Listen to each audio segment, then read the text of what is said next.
બધાને જય જીનેન્દ્ર. અચ્છા, આપણે પાલીતાણા જાત્રાએ જવું હોય સમજો, બરાબર? તો આપણે શું શું કરશું? કોણ મને કે એક વન બાય વન પોતાના ઓલા શેર કરો ને કે ભાઈ આપણે પાલીતાણા જવા જાત્રા કરવા જવું છે, તો આપણે શું શું સ્ટાર્ટિંગ થી કેવી રીતના કરશું? પાલીતાણા જવું હોય ને રૂપલબેન અને હા, બધાને હા. જય જીનેન્દ્ર મારા તરફથી. જય તો જીનેન્દ્ર. હા, તો પેલા તો છે ને, જો તમને એમાં બે બે સ્ટાઇલ છે કે સૌથી પહેલી હા, હા. સ્ટાઇલ એ છે કે તમે પોતાની રીતે જાઓ, તો તમારે ઓકે. પોતે ધર્મશાળા ગોતવી પડે અને એ હા, ધર્મશાળાનો જે ચાર્જ હોય એ તમારે પોતે ભરવો પડે. તો બરાબર છે.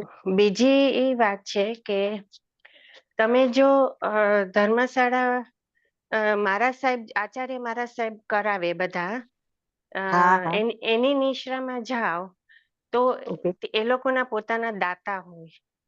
તો એ હમ. દાતા એટલે આપણે એની નિશ્રામાં જવાનું, એટલે એ લોકોનો જે ચાર્જ હોય minimum like 4,000 rupees or 3,000 rupees one off, એ ભરી હમ. દેવાનો અને એ લોકો જ આપણને રૂમ આપે, એ લોકો જ બધું કરે. પછી એ ઓકે. લોકો એમ કે તમારે 6 અઠવાડિયા સુધી, એટલે ચોમાસાની 14 થી ચાલુ કરીને પજોસણ પૂરા થાય એટલે સંવત્સરી આવે ત્યાં સુધી એકાસના જ કરવાના, 45 હમ હમ. એકાસના થાય. તો ઓકે. એ બધું એ લોકો જે પ્રમાણે કે એ પ્રમાણે આપણે કરવાનું ત્યાં જઈને. અને જો ઓકે. ન થતું હોય તો પહેલેથી કહી દેવાનું કે ભાઈ મારી તબિયત નથી સારી ને મને નથી થતું, તો એ પ્રમાણે એ લોકો બધી અરેન્જમેન્ટ કરે. અને એ કરી દે. એના જે ઓકે. ચાર્જીસ, એટલે એ લોકોની સાથે સવારે પ્રતિક્રમણ કરવાનું, વ્યાખ્યાન કરવાનું, સેવા પૂજા કરવાની ભગવાનની, અને બપોરનું વ્યાખ્યાન હોય ને સાંજનું એટલે એક પ્રતિક્રમણ આખું હોય. ટાઈમ ટેબલ ફિક્સ જ હોય, એ આખું પ્રમાણે આપણે હા ચાલવાનું. ફિક્સ હોય, એ પ્રમાણે કરવાનું. તો ઓકે. ઈ ઓકે. સરસ. તમારે 6 વીક્સ ઈ તમારા થાય ને. જો ચોમાસું ફોલો એટલે કરવાનું. 4 મહિનાનું કરવું હોય તો ઈ પ્રમાણે એ લોકોનું એ લોકોની સાથે જવાનું.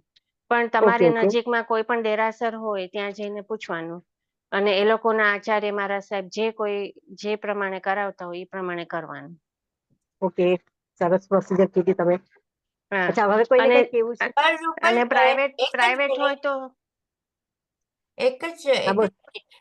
ઓકે, તૃપ્તિએ બધું એક્સપ્લેન કર્યું, બટ હા. આમાં એમ શું છે હા પર્સનલી? બરાબર, હા ઈ છે. એ તમે ક્વેશ્ચન પૂછો તો હા કે તમારું એમ શું છે જવા માટે થઈને? હું એટલે આપણે જો પાલીતાણાની જાત્રા કરવી છે, જો આજે તો મેં ખાલી એક જ સેન્ટેન્સ કીધું છે, તો પણ એમાં બે વે બે આવી ગયા મિનિંગ છે. થઈ ગયા. હા, એટલે બે બરાબર વેઝ છે. થઈ ગયા ને. એક હા, રસ્તો છે કે આપણે પર્સનલી જઈએ છીએ, એક છે કે બધાની સાથે કે કોઈની નિશ્રામાં જઈએ છીએ, બરાબર છે. પણ પહેલા શું થયું, આપણું ગોલ સેટ હા કે મારે પાલીતાણાની જાત્રા કરવી છે, અને બરાબર. શું કામે કરવી છે?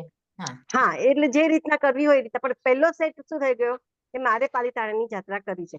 એવી જ રીતના આપણે એમ વિચારીએ આજે કે આપણા સોલનો શું ગોલ છે. આજે તમને કોઈ હા પૂછે એમ કે તમે મનુષ્ય ભાવ લીધો, આટલા જન્મથી નવકાર મંત્ર મળ્યા છે, અને હવે તમારો ગોલ શું છે? દેવલોક જવું છે, મનુષ્ય લોકમાં જવું છે, નર્કમાં જવું છે, કે તિર્યંશમાં જવું છે? હવે તમે શું કહેશો? ડેવલપ. કેટલા જણને દેવલોક જવું છે? ખાલી હેન્ડ કરશો મને ચાલશે. મને મોક્ષમાં જવું છે, બધા મને મોક્ષમાં મોક્ષમાં જાવ છે. જવું છે. પણ જો એવું છે એમાં પણ કે બે થઈ ગયા ને. આજે કહેવાનો મતલબ શું છે? કોઈ પણ વસ્તુ જયારે આપણે કરીએ છીએ ને, એના હંમેશા બે વે આવી જ જાય મિનિમમ. આપણા પરમાત્મા એ જ કીધું છે કે આપણે દેવલોકમાં જવું હોય કે મોક્ષમાં જવું હોય, એ તો આપણા કર્મને આધીન છે. આપણા જે ભવી જીવો હોય એ લોકો મોક્ષમાં જઈ શકે, બાકી અભાવી જીવો ન જઈ શકે.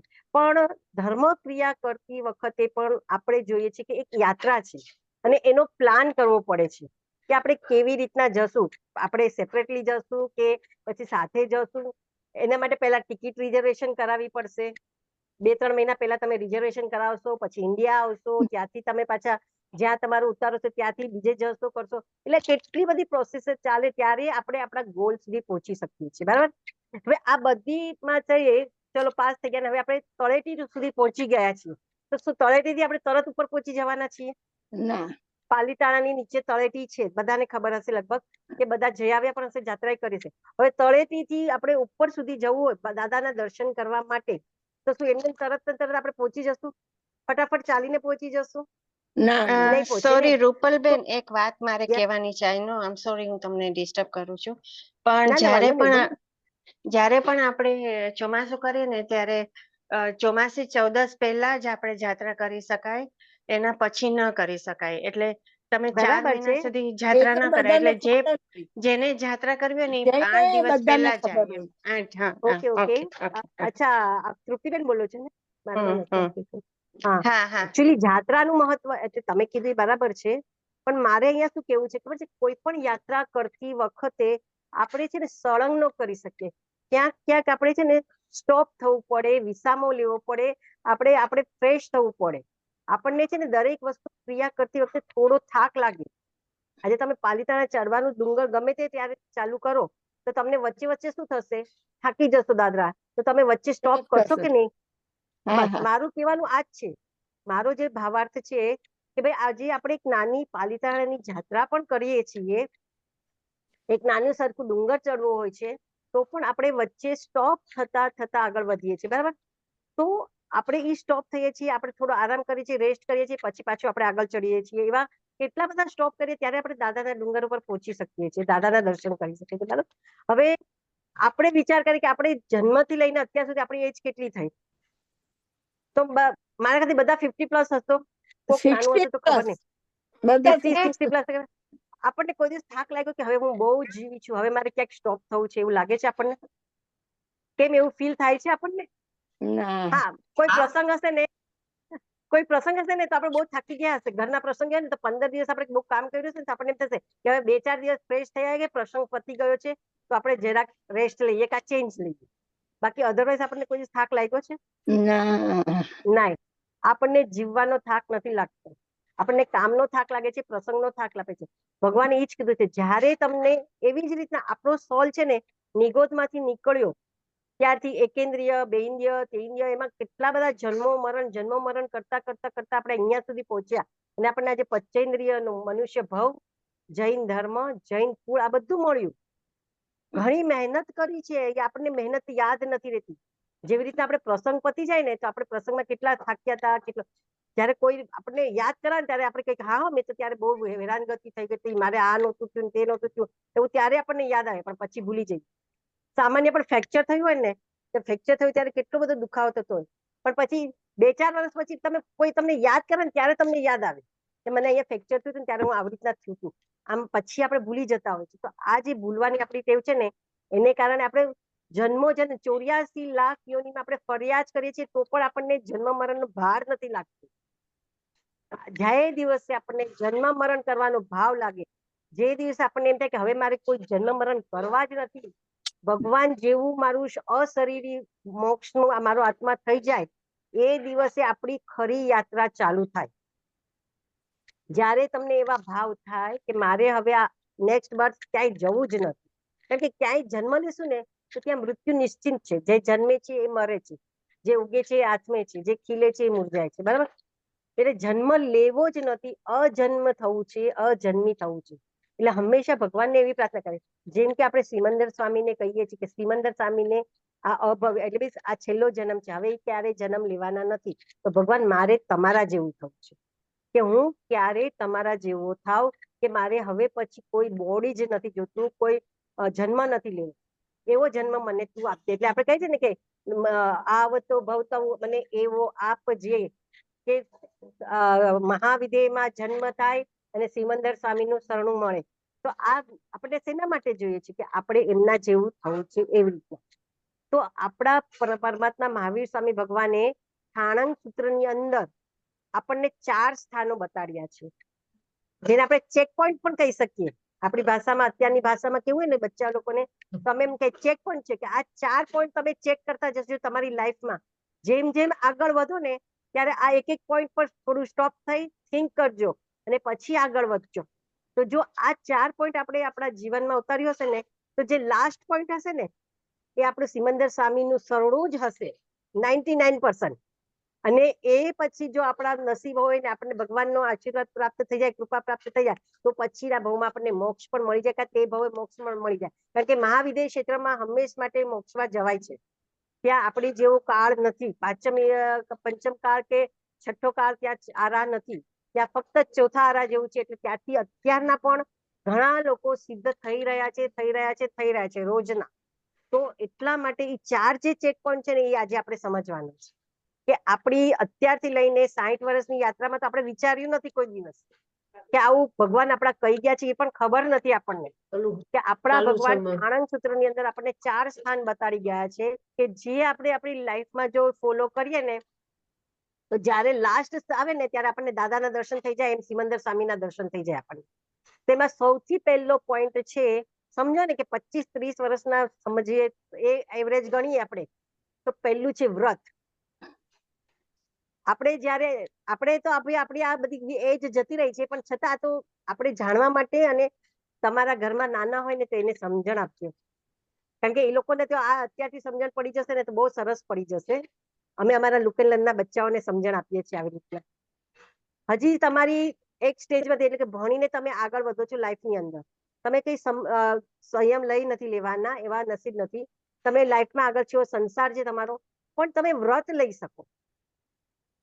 આ એજ ઉપર આવીને તમારે લિમિટેશન કરી દેવાનું. દરેક વસ્તુ યુઝ કરો. ભગવાને કોઈ વસ્તુને છોડી દેવાની નથી કીધી. ભગવાને પણ 30 વર્ષે દીક્ષા લીધી હતી, ત્યાં સુધી સંસારમાં જ રહ્યા હતા.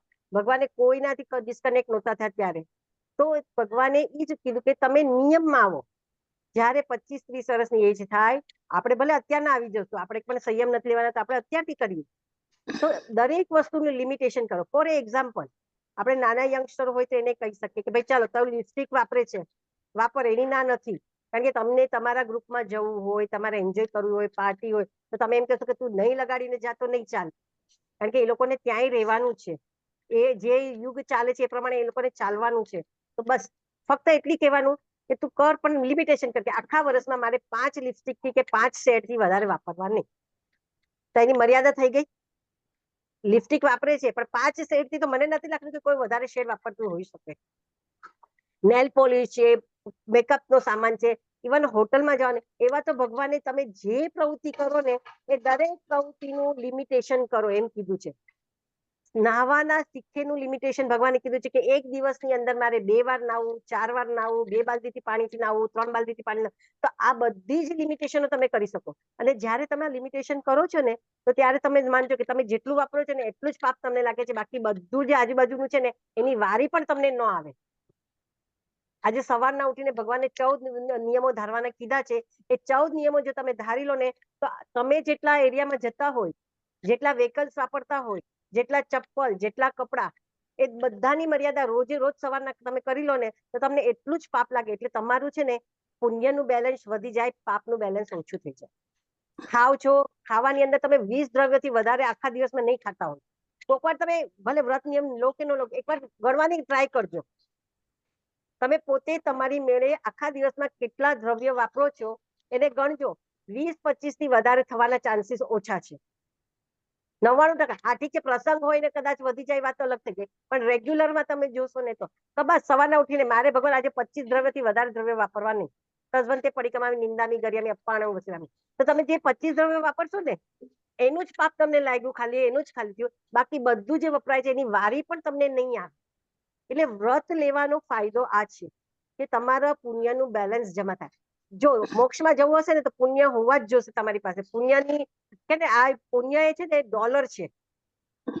જેમ ડોલર વિના તમારે ક્યાંય ઘરની બહાર પગ નથી મુકાતો ને, એવી રીતના અહીંયા પુણ્ય વિના પણ તમને નહીં ધર્મ મળે, નહીં સાધુ સંત મળે, નહીં દર્શનનો લાભ મળે, નહીં તમે બીજી કોઈ પુણ્યની પ્રવૃત્તિ કરી શકશો. તો પુણ્યથી પુણ્ય ભેગું કરતા શીખો. એટલે બને એટલું વ્રત નિયમમાં ખાવાની મર્યાદા, કપડા. હવે કપડા તમે આખા દિવસના કેટલા વાપરવાના? 5 જોડી, 7 જોડી, 10 જોડી, બસ એટલી મર્યાદા. કે ભગવાન આજે મારે 10 જોડીથી વધારે મારે કપડા વાપરવા નહીં, 4 જોડીથી વધારે ચપ્પલ બૂટ વાપરવા નહીં. આપણે 2 વાર શાવર લેવાનું. શાવરમાં પણ જોઈએ તો બાલદી યુઝ કરો તો વધારે સારું છે. 2 વખતથી વધારે શાવર આપણે લેતા જ ન હોય. તો આ બધી જ જેમ જેમ મર્યાદા કરતા જઈએ ને, હવે વિચાર કરો 25-30 વર્ષથી જો આપણને આ નિયમ લેવાની આદત પડી ગઈ હશે ને તો ધીરે ધીરે આપણું એટલું બધું ઓટોમેટિક છૂટી જશે. જેમ ઘરમાં કચરો સાફ કરીએ, રોજ રોજ ઝાડુ કાઢીએ તો કચરો ભેગો ન થાય ને, તે એવી જ રીતના આપણા પાપ ભેગા નહીં થાય. અને જે પાપ ભેગા નહીં થાય ને તો એ શાતાવેદનીય કર્મ બંધાવે. વ્રત હંમેશા છે ને શાતાવેદનીય કર્મ બંધાવે. એટલે આપણને આગળ જતા જે અશાતાઓ આવે છે ને એ અશાતાઓ પણ ઓછી આવશે. એટલે ભગવાને કીધું છે કે પહેલું છે તે વ્રત. એટલે એક સ્ટેજ પર આપણે ચેક કરવાનું કે મેં કેટલા વ્રત લીધા છે, મારે રોજે રોજ કેટલા વ્રત લેવાના. રોજે રોજ 2 મિનિટનું કામ છે. સવારના ઉઠી 3 નવકાર ગણો અને વિચાર કરી લો કે મારે આટલું ખાવું, આટલું પીવું, આટલા દ્રવ્યો, આટલા ચપ્પલ. વ્હીકલ્સ તો વ્હીકલ્સ 4 વ્હીકલ્સ થી કોઈ વધારે વ્હીકલ્સ વાપરતું પણ ન હોય. જઈને તમે તે દિવસે તો તમારું નક્કી હોય કે મારે આના ઘરે જ જવાનું છે, તો બસ એટલી જ દિશા રાખવાની, બાકી દિશાનો બધાનો ત્યાગ કરી દેવાનો. તો એટલા બધા પાપથી જે સાધુ જીવન પાડે છે ને એટલું જ પુણ્ય આપણને જમા થાય છે ત્યારે. કારણ કે એ લોકોની પણ મર્યાદા છે. એ લોકો રોજે રોજ લે જ છે ને, ભલે સંયમમાં છે, સામાયિક નથી પાડતા, બાકી એ લોકો બધા જ વસ્તુની મર્યાદા કરે છે. તો એવી રીતના આપણે પણ વ્રતમાં આવી જશું. તો આ પહેલો ચેક પોઈન્ટ છે વ્રત. પરમાત્માએ જે બતાડ્યું છે વ્રત એટલે નિયમ. નિયમ એટલે ડિસાઈડ કરી લેવાનું કે મારે આટલું વાપર. એવી રીતે તમે 2 મહિના, 3 મહિના, 6 મહિના, વર્ષ એવી રીતના પણ વ્રત લઈ શકો કે મારે 6 મહિનામાં 6 વાર હોટલમાં જવું, 6 મહિનામાં કોઈ પ્રસંગ ના આવતો હોય તો 6 મહિનામાં મારે 4 પ્રસંગમાં જવું, બાકી બધું. તો તમે એટલું બધું ઓલાથી બચી જશો ને કે તમારે જબરજસ્ત પુણ્યનો ઢગલો થઈ જશે. હવે બીજો વિષયમાં ભગવાને શું કીધું છે કે જયારે તમે સમજો કે 40, 45, 50 ની આસપાસ આવ્યા, આ એજમાં એવું છે કે તમે એમ કહેશો ને છોકરાને સામાયિક લઈને બેસો તો કહેશે મને ટાઈમ નથી. સંસારમાં હોય છે, સંસારના કામો હોય, દોડાદોડી હોય, મગજ બીજે ચાલતા હોય, પૈસા ભેગા કરવાના હોય, ડોલર કમાવાના હોય, એટલે આપણે એને એવું ફોર્સ નહીં કરીએ કે 1 કલાકની સામાયિક કર. પણ જયારે તમે 45, 50 ની આસપાસ આવો તો મોસ્ટલી શું થઈ જશે ખબર છે તમને? થોડી સ્થિરતા આવી ગઈ હશે તમારી લાઈફમાં. સ્થિરતા આવી ગઈ હશે એટલે તમે એક નિયમ લો કે મારે રોજ એક મિનિમમ એક સામાયિક કરવાનું. 24 કલાકમાંથી 48 મિનિટ્સ તમારે સામાયિકમાં રહેવાનું. એનું કારણ શું છે ખબર છે તમને? બધા ઘણા એમ કે અમે સંવર લઈએ, સંવરનું ફળ પણ સામાયિક જેટલું જ છે, ભગવાને કીધું છે. પણ સંવર અને સામાયિકમાં ફરક એટલો પડી જાય કે સંવરમાં સ્થિરતા ન આવે, તમે કોઈ દિવસ સંયમ નહીં લઈ શકો. જો ભવિષ્યમાં આપણા જન્મ આપણે ઘણા કઈ જોયું છે ને કે એકવાર ગુરુદેવ મળ્યા કે એકવાર માસાતીજીએ પ્રેરણા કરી તો નાના નાના યંગસ્ટરો લોકો કેવા સંયમ લેવા તૈયાર થઈ જાય છે, દીક્ષા લેવા તૈયાર થઈ જાય છે. તો એનું કારણ શું છે કે એમને સામાયિકની આરાધના બહુ કરી હોય. પૂર્વ ભવની અંદર સામાયિકની આરાધના એટલી કરી હોય જેને કારણે સ્થિરતા આવી જાય. આપણા જે માઇન્ડમાં, આપણા સોલમાં છે ને, મોક્ષમાં જવા માટે સ્થિરતા એ મેઇન જરૂરી છે. ચંચળ વસ્તુ હોય ને એ કોઈ દિવસ મોક્ષમાં ન જઈ શકે. સ્થિર હોય, છેલ્લો જે સ્ટેપ હોય ને ત્યાંથી સીધું જ, એટલે જયારે નિર્વાણ પામે ને તો ઉધ્વ ગતિમાં સ્ટ્રેટમાં મોક્ષમાં જવાય. કોઈ વક્ર ગતિ મોક્ષમાં જાય નહીં, એટલું યાદ રાખજો. એટલે સ્થિરતા, એટલે જ મેડિટેશન કરવાનું શા માટે કે છે? ભગવાને 12.5 વર્ષ મેડિટેશન જ કર્યું છે કે મેડિટેશન થી આપણા સોલમાં સ્થિરતા આવી જાય છે. જે મનની ચંચળતા હોય છે ને એ દૂર થઈ જાય છે. આજે તમે સંવર લઈને બેસતો ને તો કોઈની રિંગ વાગશે ફોનની, તો એકવાર તો એમ થશે ના હું સંવરમાં છું ને તો નથી લેવી, જા દો, જે હશે તે પછી બીજી વાર વાગશે, ચોથી વાર વાગશે ને તો આપણને એમ થશે જોઈ લો કોઈ અર્જન્ટ ફોન નથી ને, એટલે આપણે શું કરશું? સંવર પાડી દઈશું. કારણ કે આપણે સંકલ્પ નથી કે મારી સામાયિક છે, આપણે સંવર છે. સંવરમાં શું કરીએ કે જ્યાં સુધી પાળું નહીં ત્યાં સુધી સંવરના પચકા. પણ સામાયિકમાં શું બોલીએ કે 48 મિનિટ, એટલે કે 2 ઘડી ઉપરાંત ન પાડું ત્યાં સુધી સામાયિક નહીં. તો અહીંયા જે સ્થિરતા આવે છે ને એવી સ્થિરતા સંવરમાં નથી. એટલે ભવિષ્યમાં આપણે સંયમ લેવો હોય તો એક વસ્તુ યાદ રાખવાની કે મારે સામાયિક કરી છે 48 મિનિટ સાથે બધાથી કટો. અને એ જે 48 મિનિટ હોય છે ને એમાં તમને એટલું પુણ્ય થાય કે તમે છક્કાય જીવની રક્ષા કરો છો. કાચા પાણીને નથી અડતા, કાચી પૃથ્વીને નથી અડતા, 6 કાયના જીવોની તમે રક્ષા કરો છો. વચનથી મૌન છો, કારણ કે સામાયિકમાં બીજી કોઈ સંસારની વાતો કરાય જ નહીં, એમાં દોષ લાગે છે. સામાયિકના જે 32 દોષો છે ને એમાં તમે વાંચશો તો તમને ખબર પડશે કે સામાયિકમાં શું શું ન કરાય અને દોષ લાગે છે. તો એ જે 2 ઘડી સામાયિક આપણે લીધી હશે ને તો ધીરે ધીરે આપણામાં સ્થિરતા આવશે અને ભવિષ્યમાં આપણે સંયમ જીવન, રિયલી દીક્ષા લઈ શકીએ ને એવા ભાવો આપણા આત્મા સાથે જોઈન્ટ થશે. એટલે આમ તો હું તમને એમ નથી કહેતી કે ન જ કરાય, એની પહેલા જે નથી થતું એ કરે. અત્યારના તો યંગસ્ટરો બહુ કરવા લાગ્યા છે કે નથી કરતા એવું નથી. જે સમજે છે એ બધા કરે છે કે ભાઈ અઠવાડિયામાં એક સામાયિક, 15 દિવસે એક સામાયિક, કે આઠમ પાખીની એક સામાયિક, એવી રીતના જો શરૂઆત કરે એ લોકો તો પણ ચાલે. અને આપણે જેવાય તો હું તો એમ માનું કે રોજની એક સામાયિકનો નિયમ લેવો જોઈએ. એટલે જેથી શું થશે ખબર છે કે આપણામાં સ્થિરતાનો ભાવ.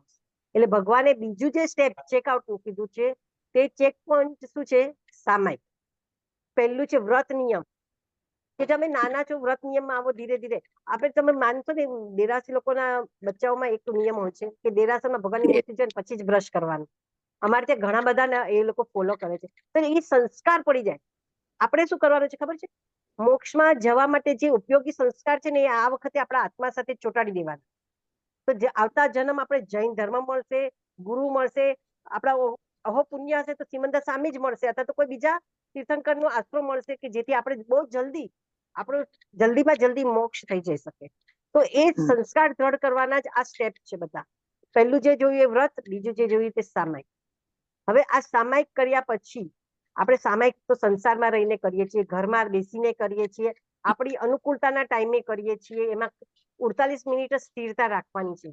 પછીનો જે ચેક પોઈન્ટ ભગવાને બતાડ્યો છે એ ચેક પોઈન્ટ છે ત્રીજો, પોષદ. પોષદ વ્રત. પહેલો જે છે એ વ્રત નિયમ, બીજો પોઈન્ટ ચેક પોઈન્ટ છે એ સામાયિક.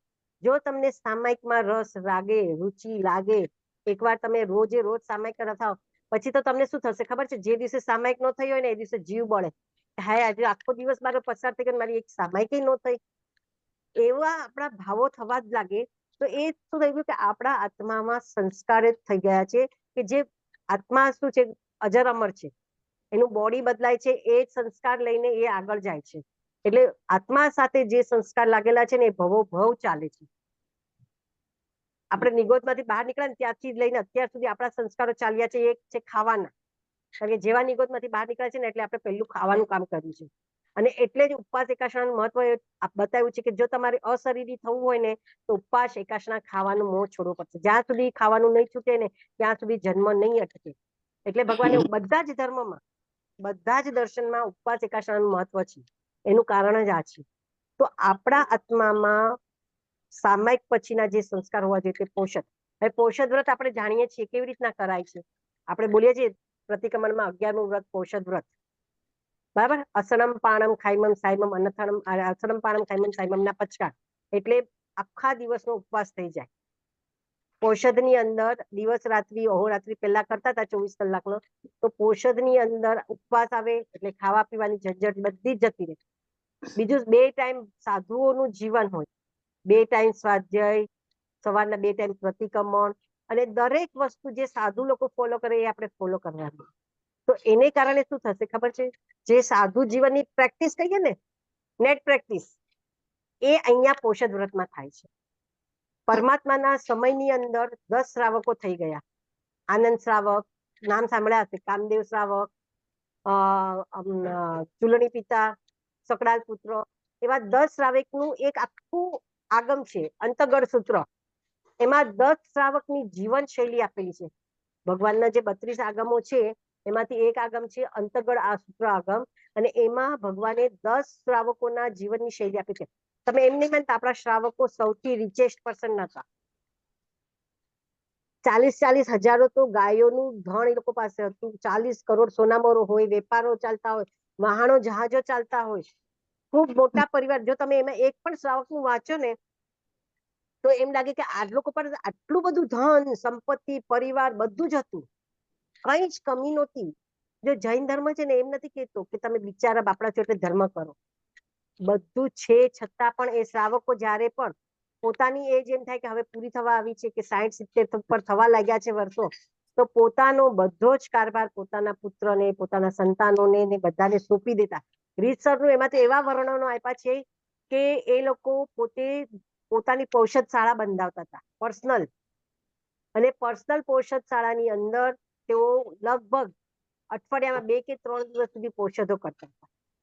અને એ પૌષધોમાં એટલા અડગ રહેતા હતા કે દેવતાઓ ખુદ આવીને એમને ડગાવવાના પ્રયત્ન કરતા. જેમ કે આનંદ શ્રાવક છે કે કામદેવ શ્રાવક છે, તો દેવતાઓના ઉપસર્ગો આવતા હતા એમને, અને એ ઉપસર્ગોને પણ એ સહન કરી લેતા હતા, જરાય ચલાયમાન નહોતા થતા, અને એમાંથી એ બહાર નીકળ્યા હતા. અને એ લોકો બધા એક અવતારી થયા, અને હવે નેક્સ્ટ બર્થમાં બધા મોક્ષે જશે. તો જે ત્રીજું ચેક પોઈન્ટ આપણને ભગવાને બતાડ્યું છે તે છે પોષદ વ્રત. તો આપણે તો હવે પોષદ બહુ, સાચી વાત કહું ને, પોષદ વ્રત બહુ થતા જ નથી. માસતીજી લોકો ઘણી પ્રેરણા કરે છે, છતાં પણ પહેલાની જેવું આપણે ત્યાં થતું નથી કે 24 કલાક. એટલે હવે તો 12 કલાકના પણ પોષદ વ્રત કીધા છે, અને ભગવાને એટલી છૂટ આપી દીધી છે કે તમે તમારા ઘરમાં પણ પોષદ વ્રત કરી શકો. જો તમારી પોષદ શાળાઓ, તો હવે તો ક્યાં કોઈની હોવાની છે આપણી પાસે, પણ કોઈ એક જગ્યા છે કે એક રૂમ છે, એ ડિસાઈડ કરી લો કે એ જગ્યામાં મારી રૂમમાં હું 24 કલાક એ રૂમમાંથી બહાર નહીં આવું, ન મારી રૂમમાં કોઈ આવે, ન મારે કોઈની રૂમમાં બહાર નહીં પડે, અને આખો સમય બને ત્યાં સુધી ધર્મ ધ્યાનમાં પસાર કરવા. એને પોષદ કહેવાય. પોષદ એટલે પોષણ કરવું.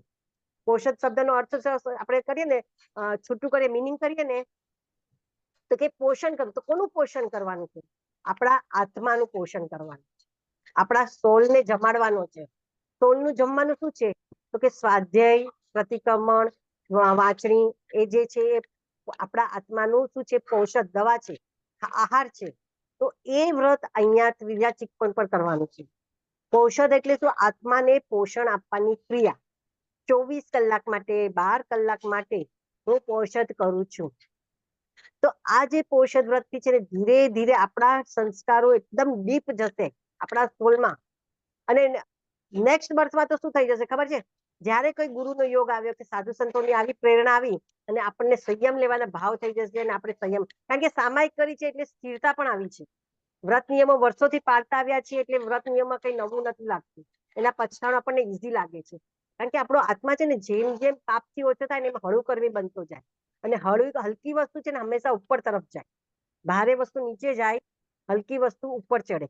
તો જેમ જેમ આપણે સોલના પાપોના ભારથી ઓછા થતા જશું ને, તો એમ એમ આપણા જન્મો ઔષધ રેગ્યુલર કરવા વાળાનો દુર્ગતિ નથી થતી. ભગવાનના શબ્દોમાં છે આ. તિર્યંચ અને નર્કની ગતિ તો બંધ જ થઈ જાય પોષદ કરવા વાળા માટે, રેગ્યુલર પોષદ કરવા માટે.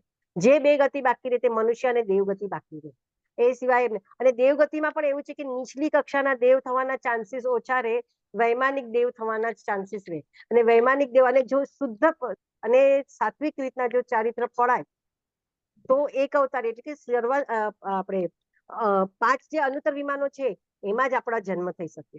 તો એટલી કેટેગરી આ શ્રાવક લોકોનામાં છે કે અનુત્તર વિમાન સુધી આપણો આત્મા પહોંચી શકે છે. તો ત્રીજો જે ચેક પોઈન્ટ ભગવાને કીધો છે એ ચેક પોઈન્ટ છે ઔષધ. ચેક પોઈન્ટ બરાબર યાદ.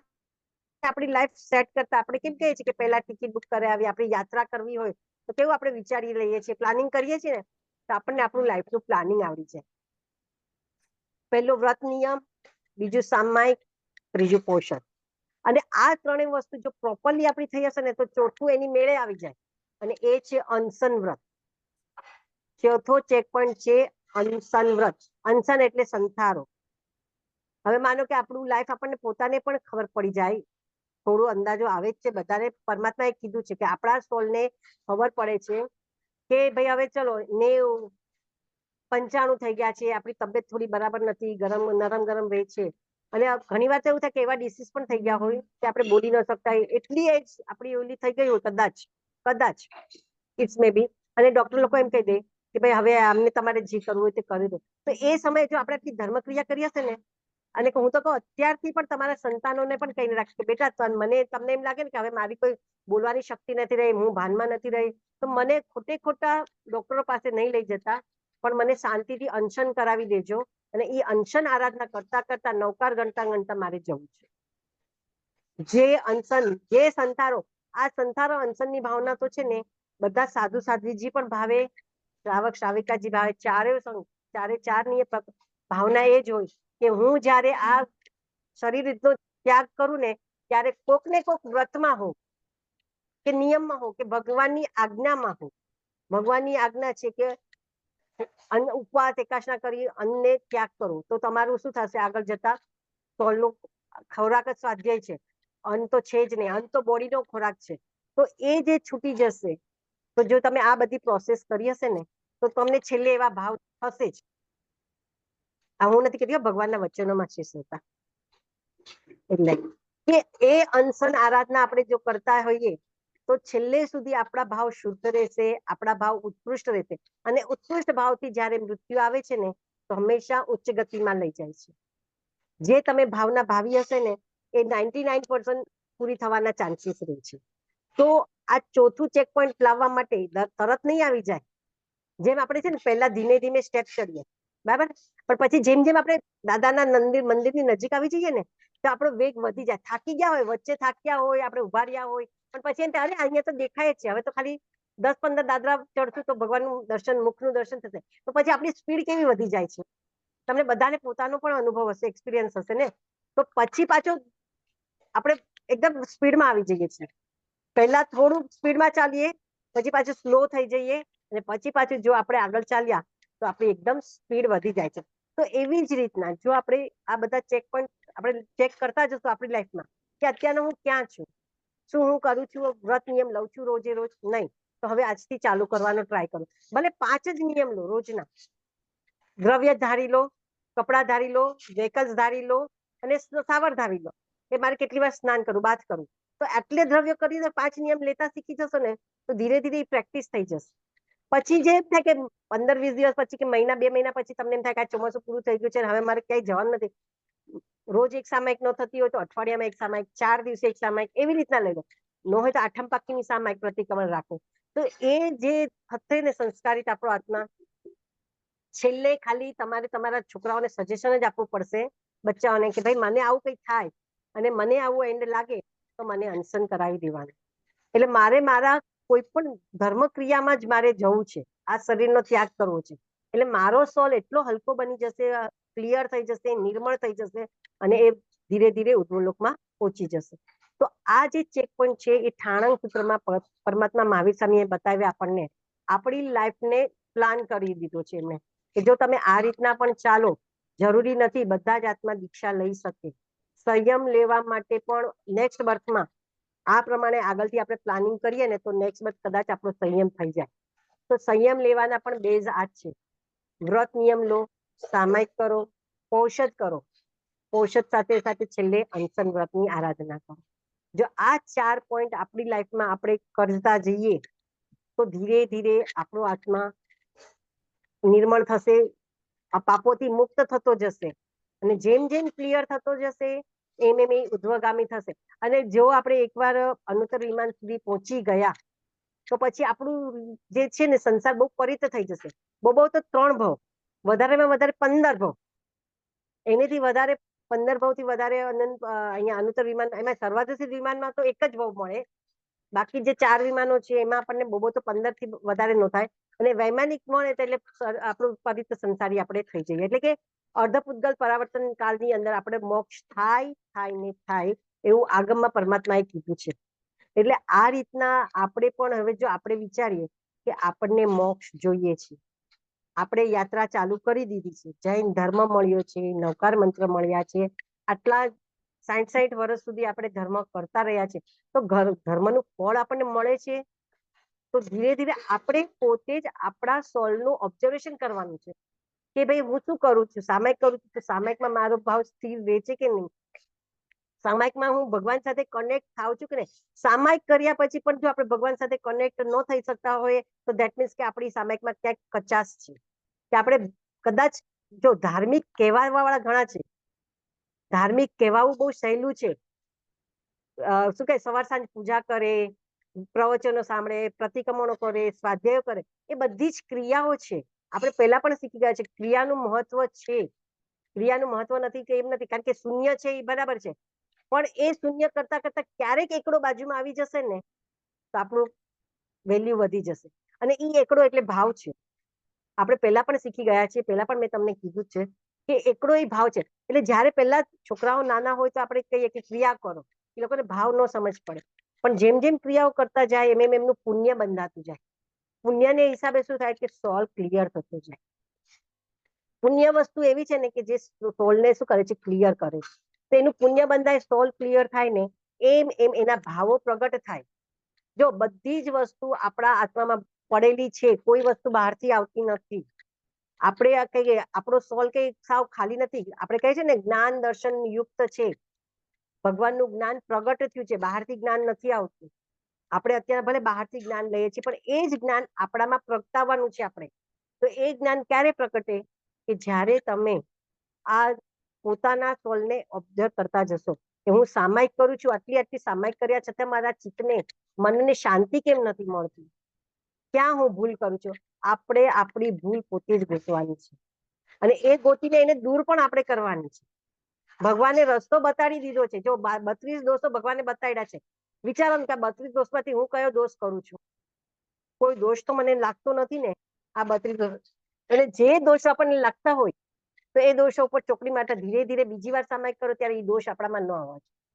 એવી રીતે આ પોષદ વ્રત છે, જેનેથી થાય એવો પોષદ વ્રત ઉપવાસ કરી શકતા હોય તે પોષદ વ્રત કરી શકે છે. તો એ પોષદ તો વધારે આપણા હાથમાં એકદમ ક્લિયર થતો જાય. ઉપવાસ કરવાનો, આખો દિવસ સ્વાધ્યાય, પ્રતિક્રમણ, આગમના જે વાંચણીઓ હોય, ગાથાઓ હોય, એનું સ્વાધ્યાય કરતા રહેવાનું. એમાં 10 વૈકાલિક સૂત્ર નામનું આગમ છે, જે એની જે ગાથાઓ છે, ધમ્મો મંગલ મુક્તિથમ, ભલે તમને 5 આવડતી હોય, 5 ગાથા પણ તમે 500 વાર ફેરવો ને તો પણ તમારી સ્વાધ્યાય થઈ જાય. તો એવું નથી કે બધું જ આવડવું જોઈએ આપણને, કારણ કે અત્યારના જે સિચ્યુએશનો છે અને જે આપણી મેમરી પાવર જે છે એ બહુ ઓછો છે. તો આપણે આગમના આગમ તો વાંચી નથી શકવાના કે એને બાયહાર્ટ કરી નથી શકવાના. 5 છે, 10 છે, એવી કોઈ પણ આગમની ગાથાઓ લઈ લેવાની. 10 વૈકાલિક સૂત્રની ગાથાઓ છે, અત્યારે લગભગ બધાને 10 વૈકાલિક સૂત્રની ગાથાઓ છે. એ ગાથાઓ તમે બાયહાર્ટ કરી લો. પહેલી છે તો 5 જ ગાથા છે એમાં ધમ્મો મંગલની. એ 5 જ ગાથાનું સ્વાધ્યાય તમે દિવસમાં વારંવાર કર્યા કરો, જ્યારે જ્યારે ટાઈમ હોય, અનુકૂળતા હોય ત્યારે કર્યા કરો. તો એ જે ગાથાઓનું સ્વાધ્યાય કરો. અત્યારના જો દેવલોકમાં સમકીતી દેવો પાસે શું કામ હોય? જે સમકીતી દેવો છે ને એ લોકો કોઈ દિવસ છે ને બહુ ત્યાં, ભલે સુખ બહુ છે, હમણાં દેવલોકમાં જવા વાળી વાત નીકળી હતી ને એટલે તમને આ વાત કરું છું. ત્યાં બધું જ છે, નાટકો થતા હોય દેવોમાં, ત્યાં શું કહેવાય, નૃત્ય, નાટ, એટલે બધું સુખ છે ત્યાં. પણ જે સમકીતી દેવો હોય છે ને એ લોકો ક્યાંય એમાં લોપાતા નથી. અને જે મિથ્યાત્વી દેવો થયા હોય છે, જેને આ સમજ લઈને દેવગતિમાં નથી ગયા, એ લોકો શું થાય છે કે એ લોકો એ બધી વસ્તુ જોવે છે ને અંજાઈ જાય છે. આપણે એમ કે ને કે કોઈ દિવસ જોયું ન હોય અને આટલું સુખ જોવા મળે, રત્નો, સિંહાસનો, અપ્સરાઓ, 3 દેવલોક સુધી છે દેવીઓ, પછીની આગળની દેવલોકમાં દેવીઓ નથી. તો આ બધું જોઈને એ લોકો એમાં ને એમાં શું થઈ જાય છે, એકદમ ઇન્વોલ્વ થઈ જાય ને. દેવ લોકો જો ત્યાંના શું કહે, રિસોર્ટ, વાવડી, એ બધામાં ઇન્વોલ્વ થઈ જાય ને તો એમનો જન્મ એમાં થાય. એટલે તમે દેવલોકમાંથી સીધા એકેન્દ્રિયમાં પહોંચી જાઓ. પૃથ્વી, પાણી ને વનસ્પતિ, આ 3 ગતિ છે. દેવલોકમાંથી સીધા તમે ત્યાં પહોંચી જશો એકેન્દ્રિયમાં. ફરી સાયકલ ચાલુ થઈ જશે 84 લાખ ભવોની. એટલે દેવગતિ છે ને બહુ લિસ્ટિક, એટલે લપસની લાદી જેવું છે કે ત્યાં પહોંચ્યા પછી જો સમકીતી ન હોય, અહીંયાથી સમ્યક દ્રષ્ટિ નથી લઈ ગયા કે આ બધું મિથ્યા છે. દેવલોકમાં પણ બધું જ મિથ્યા છે, કારણ કે ત્યાં પણ જ્યારે તમારું આયુષ્ય પૂરું થાય, 10,000 વર્ષ મિનિમમ અને 33 સાગરોપમ મેક્સિમમ પૂરું થાય એટલે તમને દેવગતિમાંથી પણ આયુષ્ય પૂર્ણ કરીને ક્યાંક ને ક્યાંક જન્મ લેવો પડે ને પડે. ભગવાન મહાવીર સ્વામી પણ 10મા દેવલોકમાં ચવીને આવ્યા હતા, માતા દેવાનંદાની કુક્ષીમાં. બધા જ તીર્થંકરોને પણ દેવલોકમાં આયુષ્ય પૂર્ણ કરીને ગર્ભમાં આવવું પડે છે. એટલે દેવલોકમાં ગયા પછી એવું નથી કે દેવલોકમાં મોક્ષ થઈ ગયો.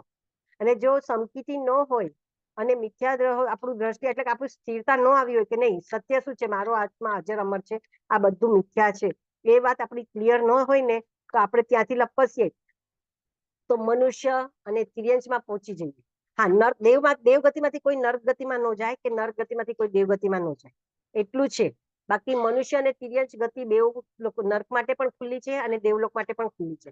તો સીધા જો આપણે એટલે કહીએ છીએ ને કે તુલસી, પીપળો, વડ, આ બધા પવિત્ર ઝાડો છે, તેમાં દેવોનો વાસ હોય છે, આપણે બોલતા હોઈએ છીએ. તો એ દેવોનો વાસ એટલે આવી રીતના દેવ લોકો ચવીને એવા પવિત્ર વૃક્ષમાં ને એમાં એ લોકો ઉત્પન્ન થયા હોય છે. એટલે ત્યાં પાછી સાયકલ કેવી ચાલુ થઈ, વનસ્પતિમાંથી ગયા, વનસ્પતિમાંથી પછી પાછું 2 ઇન્દ્રિયમાં, 2 ઇન્દ્રિયમાંથી 3 ઇન્દ્રિયમાં. કારણ કે ત્યાં પછી તમે તમારી મેળે કોઈ ધર્મ ક્રિયા નહીં કરી શકો, ધર્મ સાંભળી નહીં શકો અને તમે તમારી મેળે પુણ્ય ઉપાર્જન નહીં કરી શકો.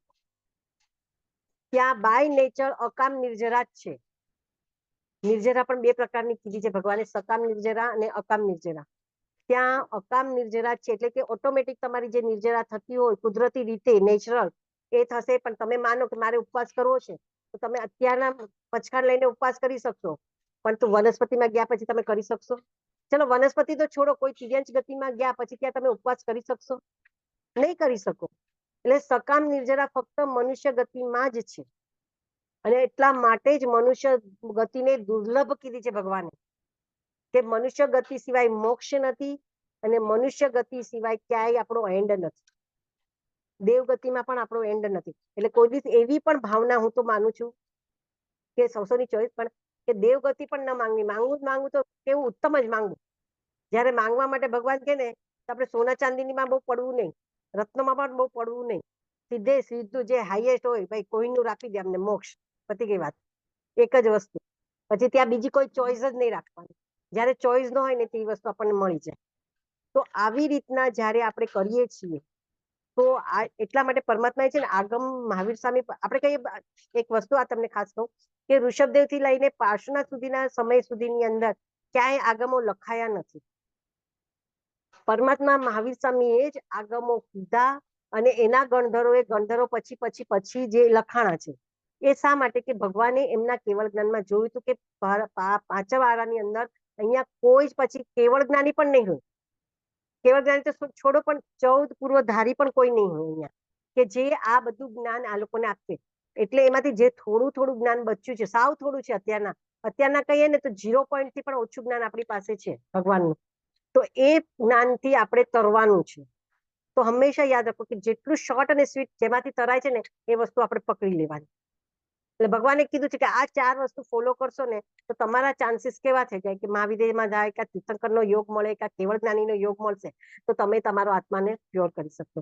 બસ. તો પહેલું નિયમ વ્રત, બીજું સામાય, ત્રીજું પોષણ અને ચોથું અંશર. આખા પ્રતિક્રમણમાં આ બધું જ આવે છે.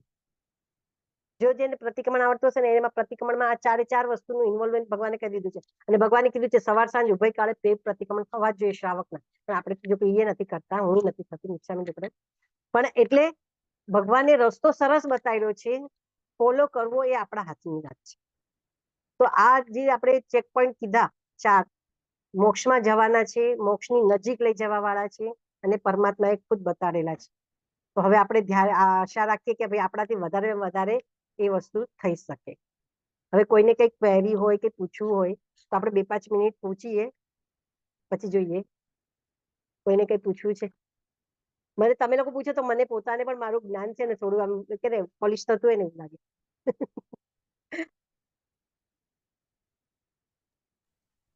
કોઈને કઈ ક્વેરી હોય. અને હિરુપલબેન, તમે એક્સપ્લેનેશન બહુ ફાઇન રીતે આપ્યું છે. Thank you. દેવગુરુની કૃપા છે. આ ગુરુદેવ લોકો અમને ભણાવે છે, અમે વ્યાખ્યાનો સાંભળીએ છીએ, એમાંથી જ લઉં છું. મારું ઓન